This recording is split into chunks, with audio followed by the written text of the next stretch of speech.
За яг энийг би зүгээр тэмдэглэлд үлдээе гэж байгаа юм. Ягаад тэгэхээр одоо энэ оюутлогын даваа санхүүгийн төр байж байгаа. Энэ оюутлогын одоо хянан шалгах төр орооны тогтоолын төсөл дээр эдийн засгийн байнгын орон санал дүнэлтгдсэн байна.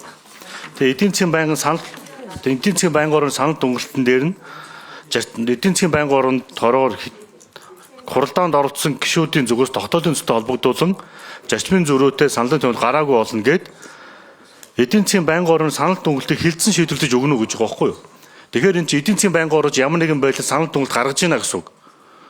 Эдийн засгийн байнгын орон санал дүнэлт гаргаад магадгүй эдийн засгийн байнгын орон 5 гишүүд санал дүнэлт гаргаад энэ тогтоолыг чинь анхны төслөөс нь өөр болгоод оруулаад ирэхийг боломжийг нээгээд өгсөн байж тээ.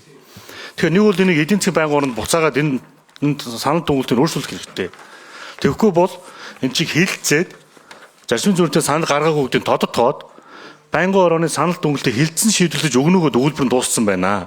Эн чинь эргээд маргаа үүснэ. Тийм учраас одоо их хурлын тамийн газраас хууль зүйн дүнэлт гаргуулт юм уу яа тийм. Нэг бол эдийн засгийн байнгын орон дээр дахин шилжүүлээд энийг өөрчлөлт юм уу яа тийм гэдэг юм асуулт руу орохгүй маргаа үүсэн шүү. Эн чинь хилцээд санал дүнэлт гаргацсан гэсэн өгүүлбэр дуусчих шүү. Тэгээд одоо хуралдаанаа үргэлжлүүлээ явах нь таны эрх. Би ямар ч зэний протокол заавал үлдээх хэрэгтэй.